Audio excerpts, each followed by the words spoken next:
Hi, Inspire at Random. In this video, I want to share about this topic, lessons I learned when I was financially challenged. And the last one here will surprise you. I had this topic, I was just about to make a video and then I thought that what if I missed out one or two things? So I decided to make this my journal entry and I wanted to share with you something that you may have noticed just now when I start any post. This is what I began with. God give me the strength to do this to the best of my ability so that I can deliver a great message. Before I do a blog post, before I do a video, this is what I tend to do. Very often, I'm able to draw on endless flow of inspiration. That's also why this channel is Inspire at Random. In this video, I would like to share how I made the best of those times when I was financially challenged, when I had less than I actually needed, and how those taught me some of the most valuable lessons I hold dear today. I hope to encourage you, and if you're going through a tough time, I hope to show you how a shift in mindset can turn your suffering into your greatest strengths.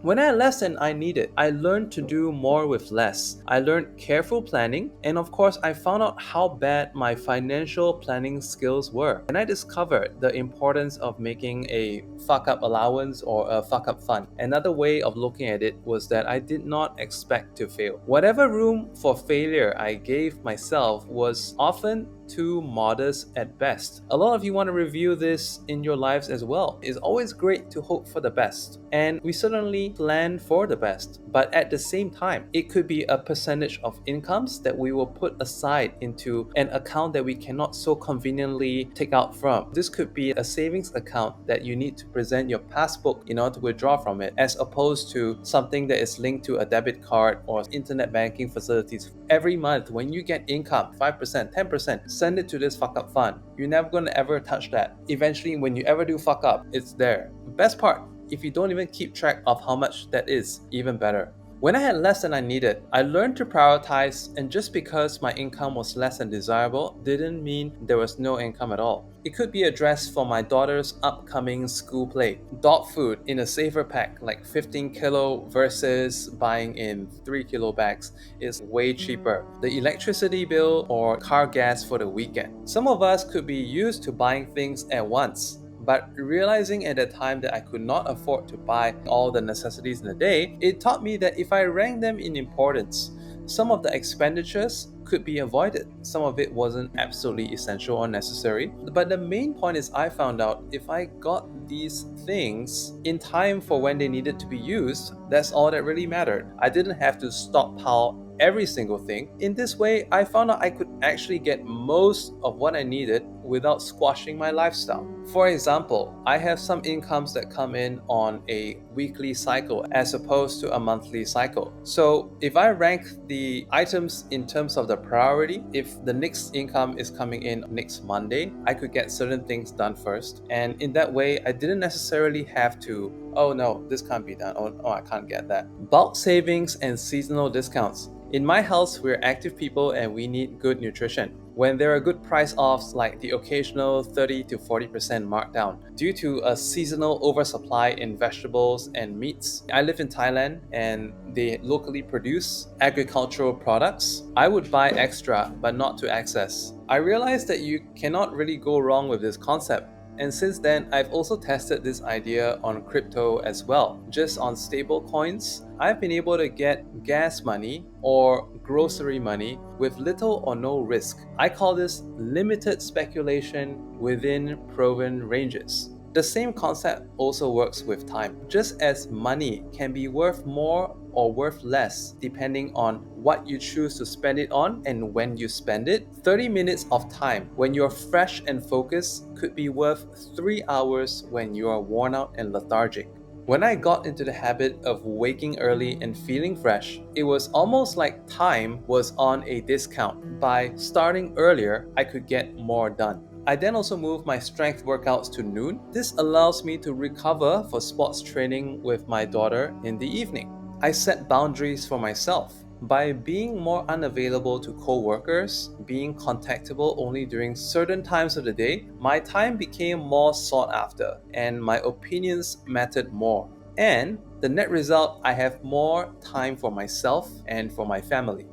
I encourage everyone to relook how you spend your time and your money. Cost is a fairly flexible thing when you learn how to use it and you understand these principles that I just mentioned. Remember the dress for the daughter's school play. If I know early what's required, I could get a costume from Temu or AliExpress way in advance and save a bunch. Or if it is something that needs to be tailor-made, as soon as I know, maybe 2 months ahead of time, I could get it during a dressmaker's off-peak season. During those times, they are much more willing to consider when I ask for a price off, as opposed to most of the parents are waiting for the last week before the performance and getting these costumes made, and they end up paying for rush delivery. On the other hand, I can save as much as 30%. I use this concept in my work as well. When I do my work before I'm asked, it improves my positioning as a company member, and as a result, I got multiple promotions within a fairly short period of time. When I had less than I needed, it also made me a very good negotiator. COVID cost many people their jobs and livelihood, and I was no different. If we look at those people who survived in COVID, basically those who are in essential businesses, while they ultimately survived, they also had to earn less. Many people in these essential businesses, like your laundromats, butchers, they know it's ultimately better to earn less than to lose a channel of income. Such as, if my contractor does not do a repair for a lower amount, I would ultimately find someone else who did. If the mechanic wasn't willing to provide cheaper solutions, such as to offer used or refurbished parts, or agree to split payments, he might have lost me as a customer, which would be worth a lot for him in the long term. I learned to say things like, I would really like to buy this from you, but I do have a problem with the price. So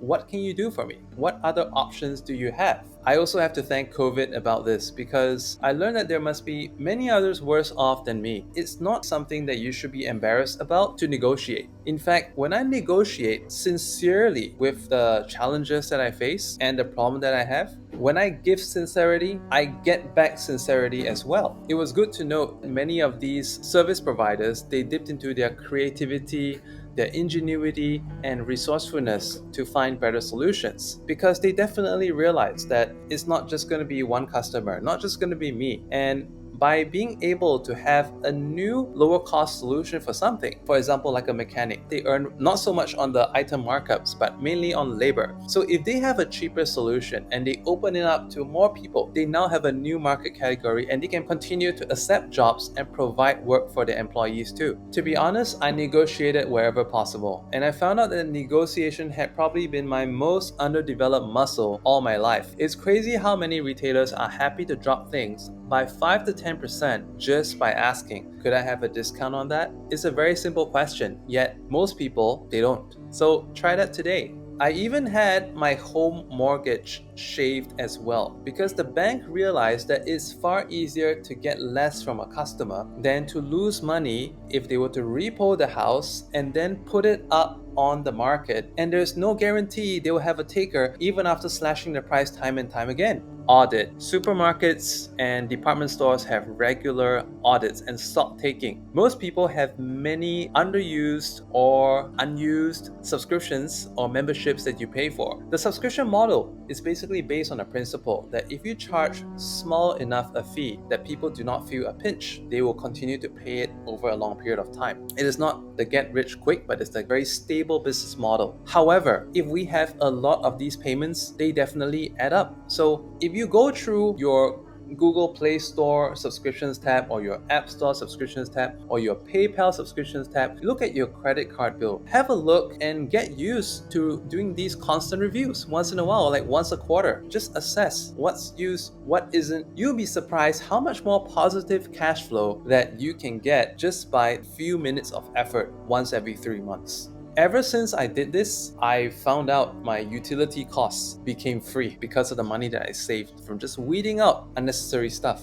And even at my lowest point, I did not have to terminate my life insurance as a result of not being able to keep up the payments as well. My next point is you want to go higher and higher up the supply chain. Go closer to the source. Unprocessed food is not only cheaper, it is healthier. And by getting stronger and healthier, we spend less on healthcare fees such as the outpatient consultations and medication. I never actually got COVID in all of these years. And I've never been seriously ill for the past 3 years, and my recent age 40 health screening, all my health markers were in the best possible range.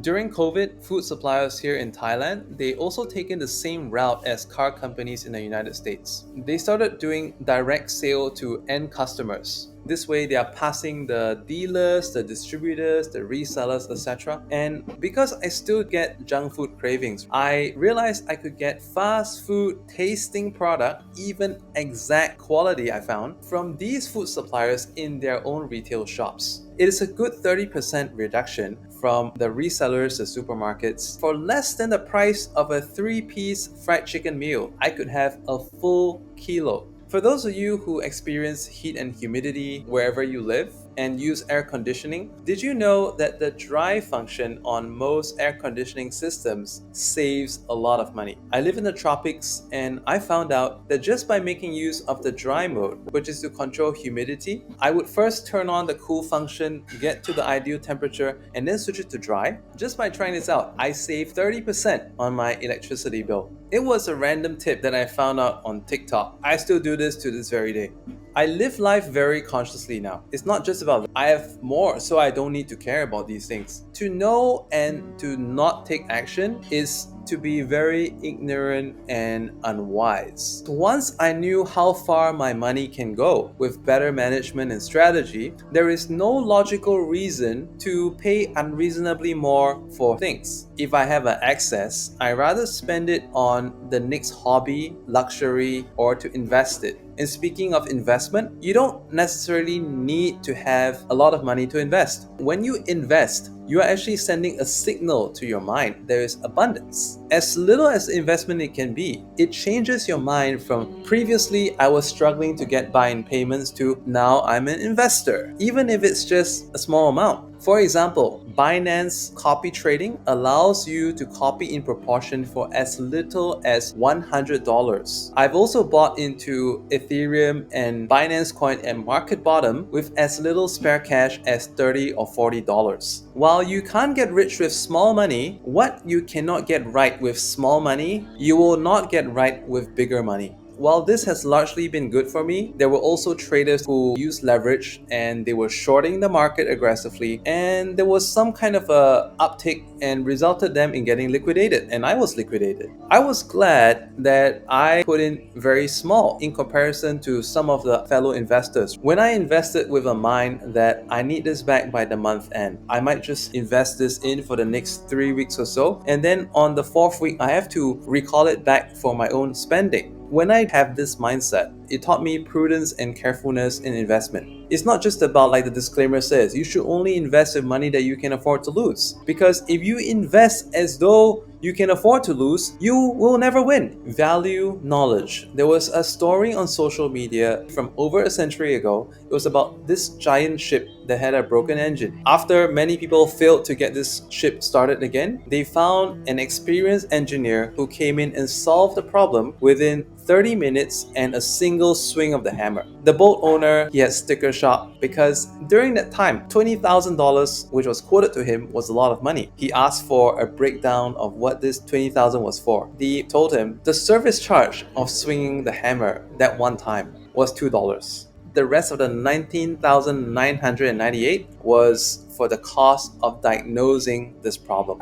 And obviously this diagnosis depended on his 20 years of experience, and that enabled him to be able to identify the problems in such a short period of time. I remember the time I had to hire a plumber, like an emergency, when I was also very short on cash. Basically, it was next week's grocery money because our kitchen grease trap was so choked that nothing would go down. After seeing how the plumber solved it, not only did I learn how to do it, I also found that if I emptied this mini bucket that's found inside of the grease trap regularly enough, this problem would never happen. The grease would never have the opportunity to choke its way back up the kitchen pipe ever again. I share these two stories because when my children and I first started playing table tennis when I was jobless in my deepest financial pit and couldn't afford to send them for after school classes. In fact, I didn't even let my then wife know because she would be concerned. So we actually did an activity in order to come back home at the usual time, and that was table tennis